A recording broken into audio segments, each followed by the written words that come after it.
AfroTales Podcast is a part of the Connected Podcast Network. Ahoy, my friends. Welcome aboard the AfroTales Podcast. I'm your storyteller, Amon Mazinga.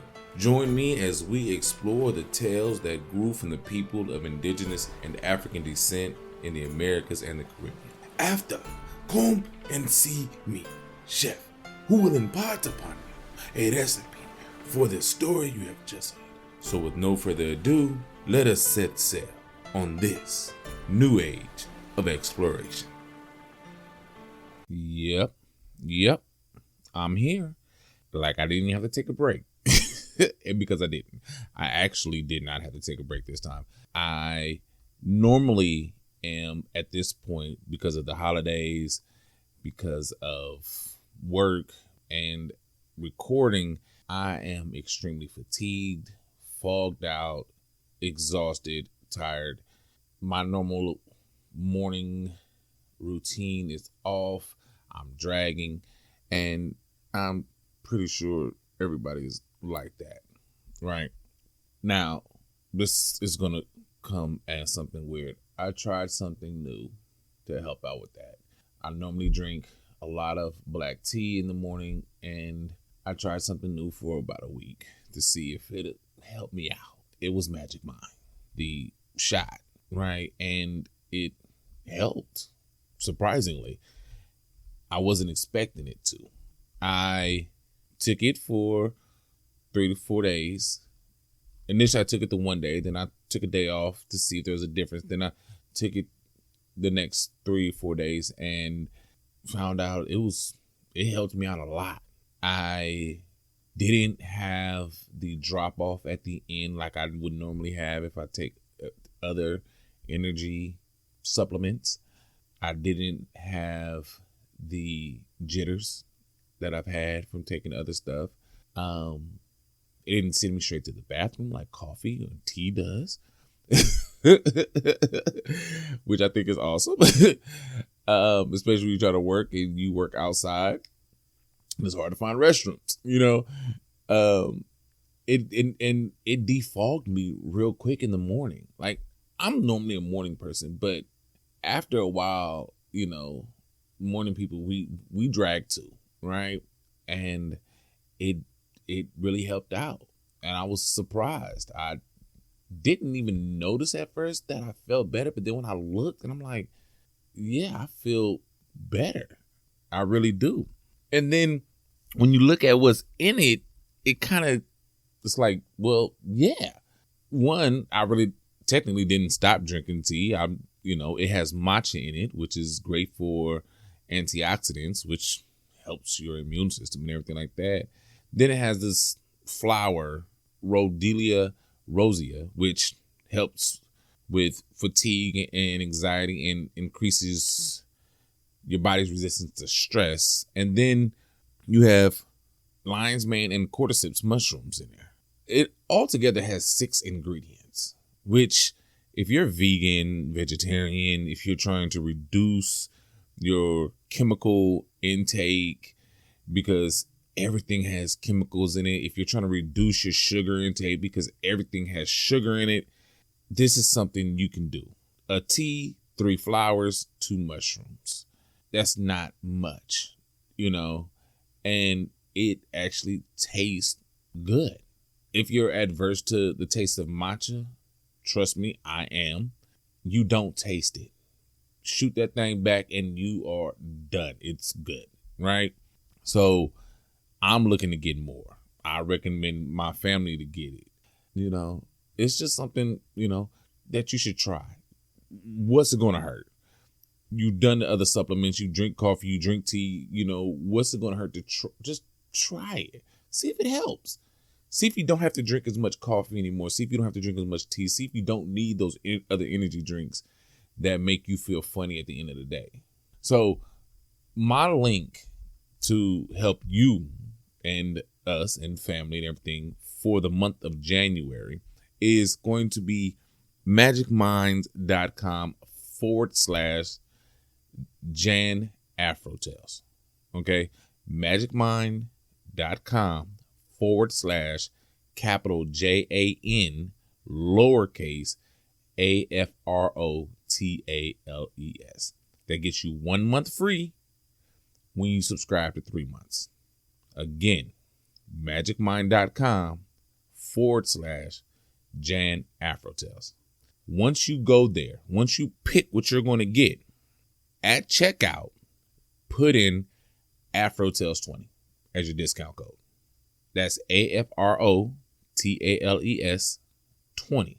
That's going to get you an extra 20% off, which gets you about 75% off altogether.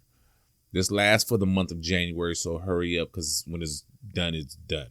So again, go to magicmind.com/Jan AfroTales and use the coupon code AfroTales20 at checkout for your extra 20% off. All right. As Chef would say, go make this year yours. As always, have a blessed day, have a blessed year, and enjoy. Mz Hattie, get some company. Once upon a time, when dogs barked rhyme, there was Mz Hattie. Mz Hattie lived all alone in the piney woods. It was all right for her in the spring when trees bloomed and flowers covered the ground. Then she'd sit on her porch, rocking in her rocking chair, feeling at peace with herself. She'd murmur, "The whole bright world is here for me to look on." Life was good to her in the summer when the sunshine warmed the pines. It was even better in the fall when all was right. Hattie was busy then getting her corn and taters and pumpkins in, and her wood for the cold weather. But when winter came with heavy snows, the pine trees rocked and the wind hollowed so. Went the wind, hauling snow all around the house and down the chimney. It made Hattie feel low and very down in her mind. "Wish I had me somebody close," she whispered. "Maybe a child or sister. I'm about as lonesome as biscuit without gravy." Mz Hattie had other bothers too. Hawks and minks and foxes stole her chickens. Rats and mice gnawed her corn and taters. "The vermin's about starving me out of my house and home," she complained to the woods. She was afraid of the rats and mice, especially the mice. They were smart enough to know they'd watch her from their holes in the cabin logs, and then they'd scoot out and run right across her feet. She'd hollered, "Mercy me!" and gathered up her skirts. Then the mice would fairly snicker at her. Oh yes, they tripped her and jumped out at her. They hid in the cornmeal bag and leaped out when she stuck her hand in. One cold night, bad went to worse, with a swirl of sparks in the fireplace. A whole squeak of mice started up playing hide and seek in the sugar bowl and tag around the bread box. They took flying leaps and landed on the bed covers. They did mouse springs right on top of poor Mz Hattie's head. Hattie gave a yell like nothing the mice had heard before. Loud as wind it was. "Oh, mercy me! Oh, mercy sakes, Lord help me!" She flung her arms and kicked the creatures tangled in her quilt clear to the floor. The quilt folded down. The mice flew every which way, hitting the walls and skidding on their backs into the holes. They sat there trembling, afraid to make even a squeak. They'd never seen Mz Hattie so mad. Oh, it was a powerful cold night, too. Suddenly, there came a giant crunching on the snow. Monstrous steps came up, scrunching and sounding as deep as a dungeon. The steps halted at Mz Hattie's door. A hammer knocked sound like a rush roar of a blizzard. It caused Mz Hattie's teeth to shake in her gums. Land of mercy, what's going to happen to me? She moaned. Yet she never lost her manners. She managed to call out in a high voice, "Come in, whoever it be, and heaven help me." The door flew open. Right there stood the Lord himself, come all the way down to help Mz Hattie. She found herself out of bed and sitting on her stool. She knew who it was and sat, bowed down for a moment, awed and respectful. She couldn't help staring. Seemed he was inside and outside at once. She could see the moon and stars through his head and shoulders. He didn't say a word to her at first. He pulled off one of his gloves and threw it on the floor. And that glove, it started to squirm and wiggle. Yes, it did. Hattie couldn't believe her eyes. "Lord, is your glove a-moving here?" she asked. Gently, he told her. "I believe it is, Mz Hattie." "Whatever you say has to be," she answered. Sure enough, she saw the thumb of the glove turn into a tail, and the fingers turned into 4 legs. The gauntlet became the head. In no time, the glove had changed into a creature that stretched itself and worked its claws. It sniffed at the mouse tracks. By and by, the creature sprang at one of the bad little skeezicks that poked its head out too far of its hole.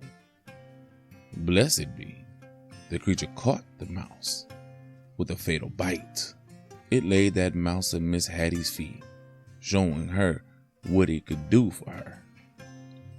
Mz Hattie took up the creature, that cat, what it was, held it in her arms and stroked it and nuzzled it some. The cat was so pleased, it hunched down in her lap and made a warm, purring sound deep inside itself. Yes, and cats have been purring ever since. This first cat made the noise so much that Mz Hattie started calling it Purrlee. Well, Mz Hattie had forgotten all about the Lord standing there. She was so happy, and when she remembered to thank him, she looked up only to find the door closed. There was nobody there. She thought she dreamed the whole thing. She did not. Because even right now, when cats are angry, they look like fingers clenched up tight in the hand.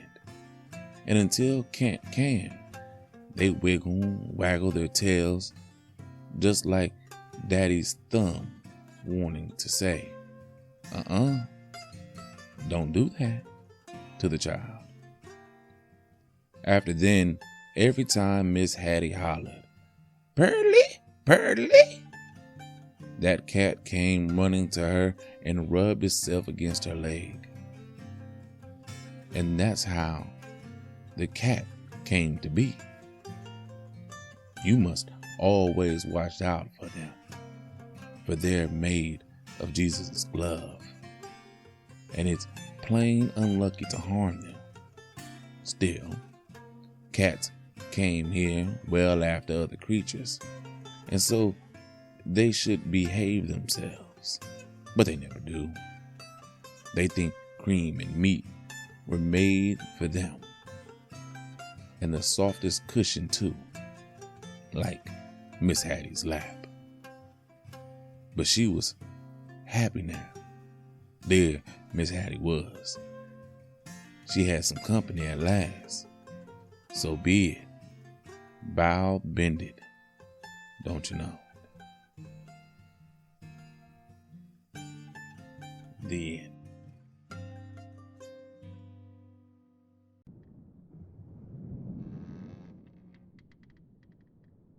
Wow, so this is a nice and cute story, right?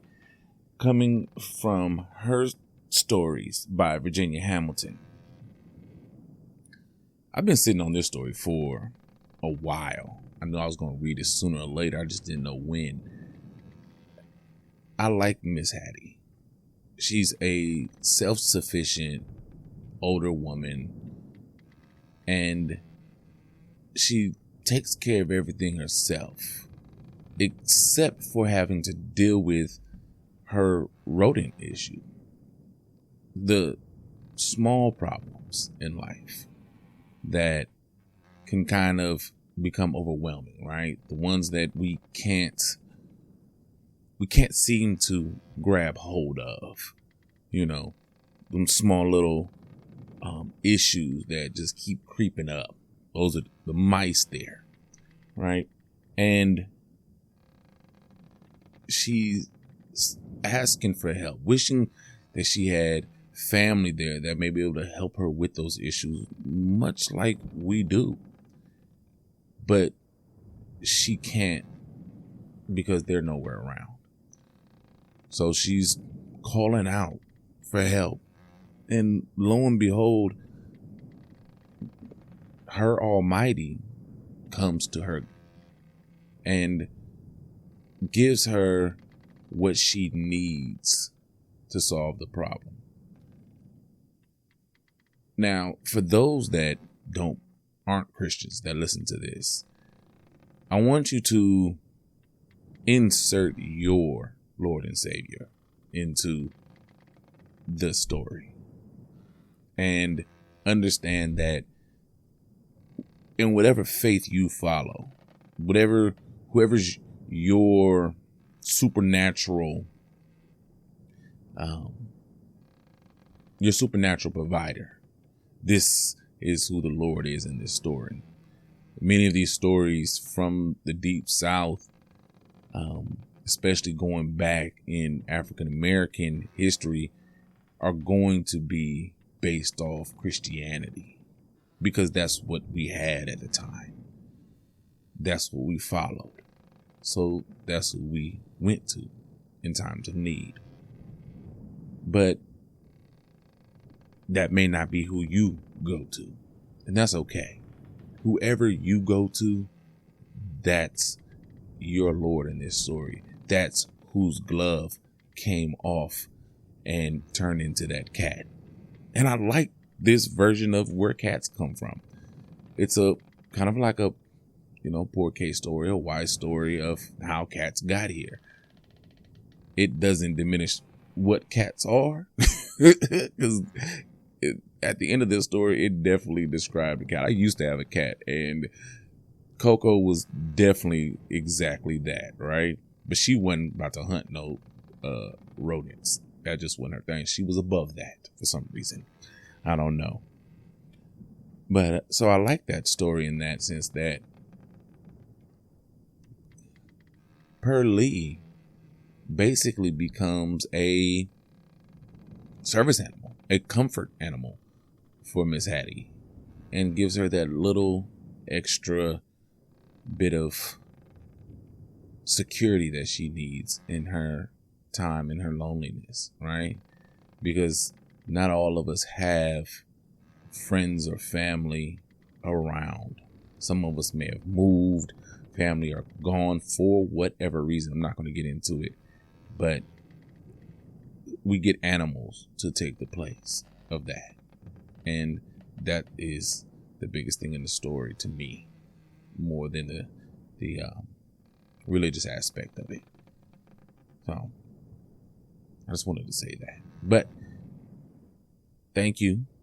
We are here, and you're here, and we're off on a journey that I love being on. So until we meet again, go see Chef. He has a recipe for you. And as always, have a blessed day.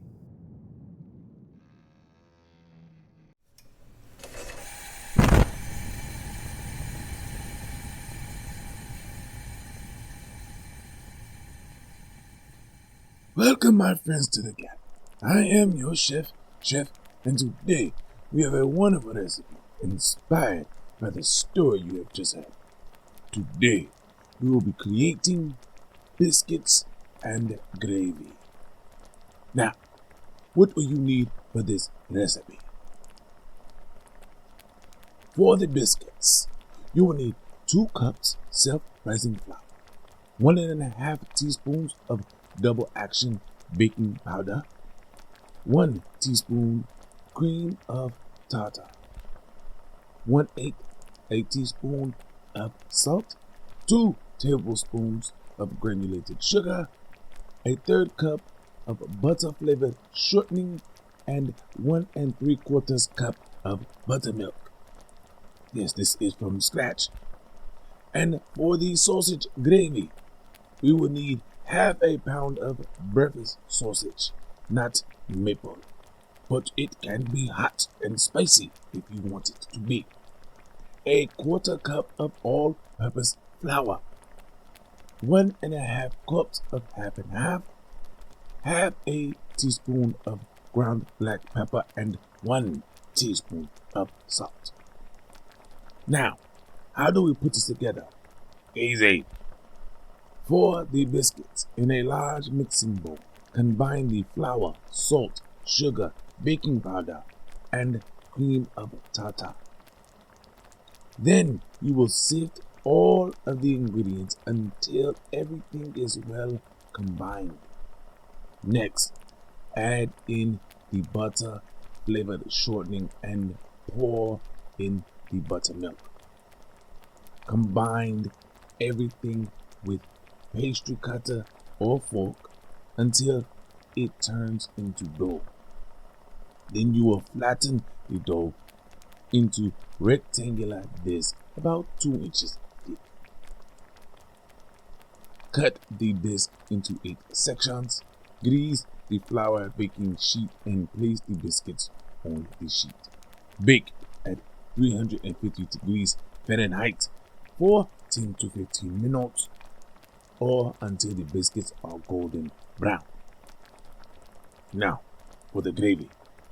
In a large pan, brown the sausage over medium heat.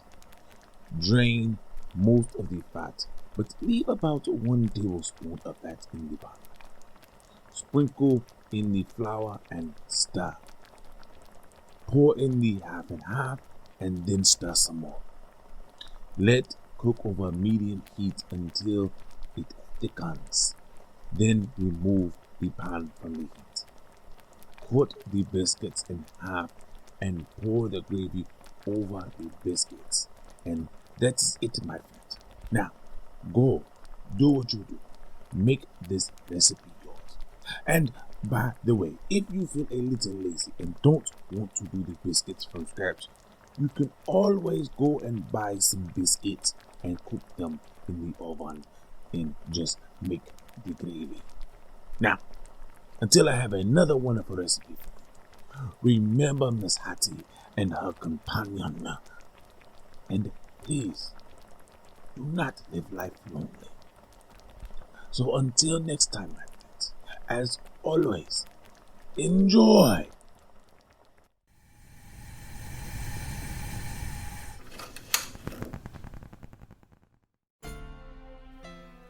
Thank you, my friends, for coming on this voyage. Thanks to Art by Chalet for the logo, episode, and shirt designs. You can get t-shirts and other items on tpublic.com. You can contact me on all socials at AfroTalesCast. That's AfroTales Cast. And email me at AfroTalesCast@gmail.com. You may also become a benefactor by simply sharing with any and everyone, giving a thumbs up, a 5-star rating and review in your podcast app of choice, or simply donating on Patreon or Ko-fi.com. That's ko-fi.com. So until we meet again, may your winds be fair and your seas follow.